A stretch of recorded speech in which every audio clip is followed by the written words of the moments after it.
आइए हमारे साथ एक बेहद खास मेहमान कार्यक्रम में हो रही हैं शामिल कोटक ऑल्टरनेट एसेट मैनेजर्स की सीईओ इन्वेस्टमेंट और स्ट्रेटजी लक्ष्मी अय्यर जी। 23 साल से आप कोटक ग्रुप के साथ हैं और इन्वेस्टमेंट एडवाइजरी और प्रोडक्ट सॉल्यूशंस का पूरा जिम्मा उनके पास है, चाहे वो फिक्स इनकम हो, इक्विटी हो, रियल एस्टेट हो या फिर ऑल्टरनेट एसेट्स हो। और कोटक से पहले भी आपने लंबा अनुभव लिया है रिसर्च के तौर पर करने का। एनएम कॉलेज से NMIMS से आपने MBA में फाइनेंस में MBA की डिग्री भी हासिल की है। लक्ष्मी जी, बहुत बहुत स्वागत है आपका। धन्यवाद हमें समय देने के लिए। सबसे पहले बाजार के मूड माहौल पर ही राय लेना चाहता हूँ। एक तरफा गिरावट हो गई है, जिन लेवल्स पर हम आ चुके हैं गिरते पड़ते 20-20% के आसपास के करेक्शन मिड स्मॉल कैप शेयरों में हो चुके हैं, इंडेक्स में हो चुके हैं। 12-13% हमारा निफ्टी बैंक निफ्टी घट चुका है। काफ़ी है या अभी और घटना बाकी है? Good morning Anil ji. तो सबसे पहले मार्केट्स की बारी जब आ रही है तब हमको मैक्रो समझना बहुत बहुत जरूरी है। और आज की तारीख में एक एनालॉजी देके समझाना चाहूंगी दर्शकों को कि इंडिया की जो परिस्थिति है वो टीटी जैसी परिस्थिति है। पिंग पोंग होगा कि नहीं बाद में हम बताएंगे, लेकिन एक तरफ ट्रम्प के टैरिफ है जो कि टीटी, और दूसरी तरफ है चाइना की टेरिफिक 10, जो कि विदेशी इन्वेस्टर्स को काफी आकर्षित कर रहा है। तो इस परिस्थिति में दो चीजें हो सकती है। ऑब्वियसली ये उम्मीद की जा सकती है कि ये जो विदेशी निवेशक है जो लगातार बाजार हमारे देश से पैसा निकाल रहे हैं, तकरीबन 1 लाख करोड़ निकाल चुके हैं जनवरी के महीने में, और फरवरी के अभी के आंकड़े जोड़कर। अ, और ये भी कहा जा सकता है कि पीक से लेके अब तक तकरीबन 13-14% करेक्शन हो चुका है निफ्टी में। और इंक्रीमेंटली पेन पॉइंट शायद थोड़ा हो सकता है, लेकिन इंक्रीमेंटल जो bulk of the pain point हमारे हिसाब से बाजार के बिहाइंड अस है। तो हमारा ये मानना है कि ग्लोबल जो परिस्थिति है, स्पेशली ट्रम्प की टैरिफ जो एक पहलू है टीटी का, ये बरकरार रहेगा। लेकिन बाजार काफी हद तक डिस्काउंट कर चुकी है और फंडामेंटल्स पे फोकस ज्यादा रहेगा। इसलिए ये मार्केट में ज्यादा सतर्कता की जरूरत नहीं है।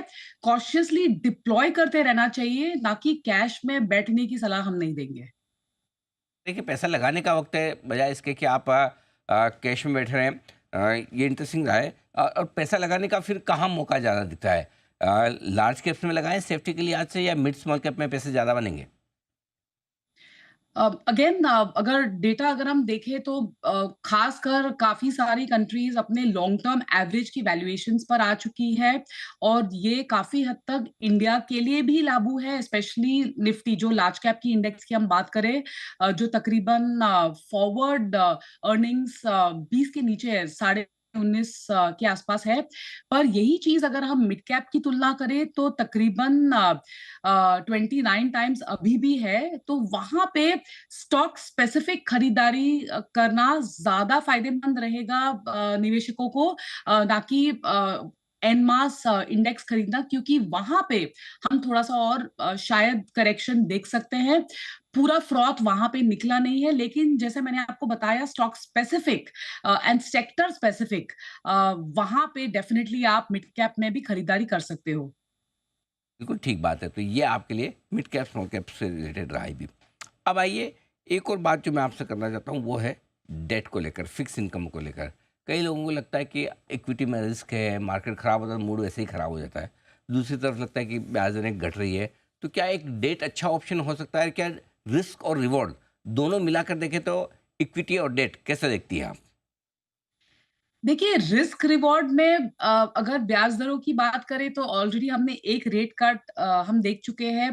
अप्रैल में होगा अगला रेट कट या जून में, कहना मुश्किल है, क्योंकि जो रुपया है अभी भी हल्का सा वीक फुटिंग पर है। और आरबीआई लगातार डॉलर भी बेच रहा है कैश मार्केट में, जो कि रुपी लिक्विडिटी भी ड्रेन आउट कर रहा है।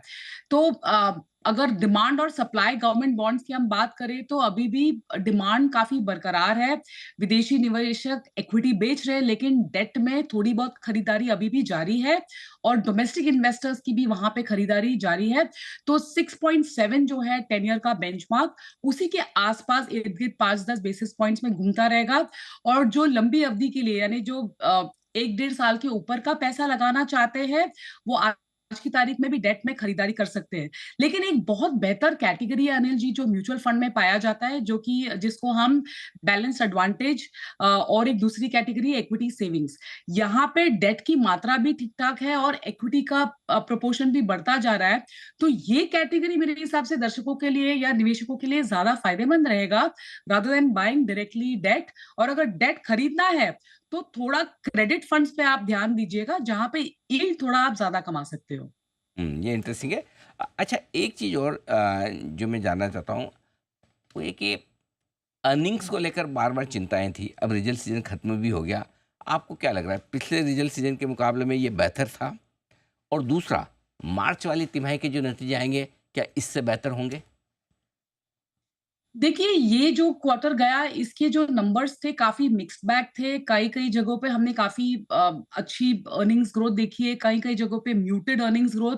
तो ओवरऑल एक मिक्स्ड बैग था। ऐसा नहीं कह सकते कि बहुत ही खराब नंबर थे या बहुत ही तगड़े नंबर थे।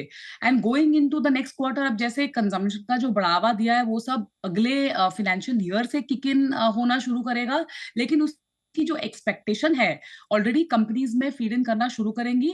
और ये जो ब्याज दरें घटी है, इसका भी थोड़ा-थोड़ा फायदा जैसे बीएफएसआई, बैंकिंग एंड फाइनेंशियल क्षेत्र में आना शुरू होगा। तो हमारे हिसाब से अगर 1350 या 1400 का भी ईपीएस ग्रोथ होता है निफ्टी के कंपनीज के ऊपर, तो ये ठीक-ठाक ग्रोथ रहेगा अगले साल के लिए। अगले साल मतलब मैं बता रही हूँ कि अब 2 महीने में हम एफवाई 2026 में पहुंच जाएंगे। तो बाजार जो है एफवाई 2027 यानी 1 ईयर फॉरवर्ड उसकी तुलना करना शुरू होगा। तो वहां के अगर नजरिए से अगर आप देखोगे, तो ये लेवल्स पे भी सौदा खरीदने लायक बनता है। बट ये ध्यान रखना बहुत जरूरी है कि थोड़ी डिसअपॉइंटमेंट हल्की सी और आ सकती है। लेकिन पीक से लेके डाउन तक जो हमने इतना करेक्शन देखा है, क्या वही पेस में करेक्शन होगा अगर थोड़ी अर्निंग्स डिसअपॉइंट हुई? Very very unlikely. ओके, बिल्कुल ठीक बात है। तो झटके कम लगेंगे, अब अच्छा कितना हो पाए वो देखने वाली बात है। लेकिन झटके दे रहे हैं एफआईज, लगातार दे रहे हैं, तो आप जैसे फंड हैं जिन्होंने बचा रखा है, लगातार पैसा लगा रहे हैं, ये कब रुकेंगे? देखिए, अगर यूएस शेर है तो मैं कहूँगी कि इंडिया तो छावा है। तो एक लेवल के बाद इनको भी ये देखना पड़ेगा कि देखो आप कितनी बिकवाली करोगे। एक लेवल के बियॉन्ड चाइना को लिमिटेड आप अपॉर्च्युनिटीज़ में सपोर्ट कर पाओगे। और यूएस मार्केट्स जो है ऑल टाइम हाई पर है। और इंडिया की जो मार्केट है 13-14% करेक्ट हो चुकी है। स्टॉक्स 35-40% करेक्ट हो चुके हैं कुछ-कुछ क्षेत्रों में। तो हमारा ये मानना है कि एफपीआई की बिकवाली थोड़ी और जारी रहेगी जब तक रुपये में हमको स्टेबिलिटी नहीं दिखती, जो कि हमको लगता है थोड़ा और पेन पॉइंट झेलना पड़ेगा। लेकिन जैसे मैंने बताया, जो ऊपर जाता है वो नीचे आता है, ठीक उसी तरह जो बाहर जाता है वो अंदर भी आएगा, लेकिन थोड़ा उसके लिए हमको रुकना पड़ेगा। बिल्कुल, हम तो रुक लेंगे बस, जाना बंद करें, आने में भले वक़्त लगाए कोई दिक्कत नहीं, क्योंकि हमारे पास अब इतने पैसे तो हैं, हम अपना सँभाल सकते हैं, लेकिन देखते हैं कब तक होता है। अब बताइए, कहाँ पैसा लगाना आप पसंद करेंगे इस बाज़ार में? तो 2-3 थॉट्स है। एक तो जैसे मैंने आपको पिछले टाइम भी बताया था, जो बजट के द्वारा जो हमको कंजम्पशन पे बूस्ट मिला है, और जो एक्सपोर्ट ओरिएंटेड थीम्स है। हालांकि ट्रम्प टैरिफ जो इक्वल टैरिफ्स की बात कर रहे हैं, वहां पे हमें लगता है केमिकल्स या ज्वेलरी सेक्टर वहां पे ज्यादा इम्पैक्ट पड़ेगा in terms of negative impact, जहां पे हमारे एक्सपोर्ट्स भी ज्यादा है यूएस की तरफ। लेकिन जो ऑटो या फिर फार्मा सेक्टर हुआ, जहां पे अपने को रुपया का भी थोड़ा डेप्रिसिएशन का फायदा हो सकता है, जहां पे टैरिफ्स हाई है लेकिन हमारे जो यूएस की एक्सपोर्ट्स है वो कम है। तो वो सेक्टर जो बढ़ तो गए हैं डेफिनेटली, लेकिन वो सेक्टर अभी भी हमें ठीक लगता है। सिलेक्टिवली रियल एस्टेट, लेकिन काफी सारे अनिल जी, मेरा मानना है कि ये सिलेक्टिव प्लेज रहेंगे। BFSI, banking and financial space में हमको एनबीएफसी ठीक लगता है, क्योंकि ब्याज दरें घटी है तो इसका फायदा उनको भी हो सकता है। हालांकि बैंकिंग सिस्टम की लिक्विडिटी टाइट है। तो आई थिंक ये थीम्स में हमने कोई चेंज नहीं देखा हमारे हाउस व्यू में। बट क्रिटिकल ये है कि ये एनमास रैली नहीं है, ये स्टॉक पिकर की मार्केट है। तो आप जिसको पैसा लगाने दे रहे हो वो एकदम परख के दे, वो बहुत जरूरी है। तो ये है आपके लिए स्टॉक पिकर वाली मार्केट, तो आसानी से। अच्छा, जिनको म्यूचुअल फंड में पैसा लगाना है, उनके लिए किस तरह की स्कीम सही रहेंगी?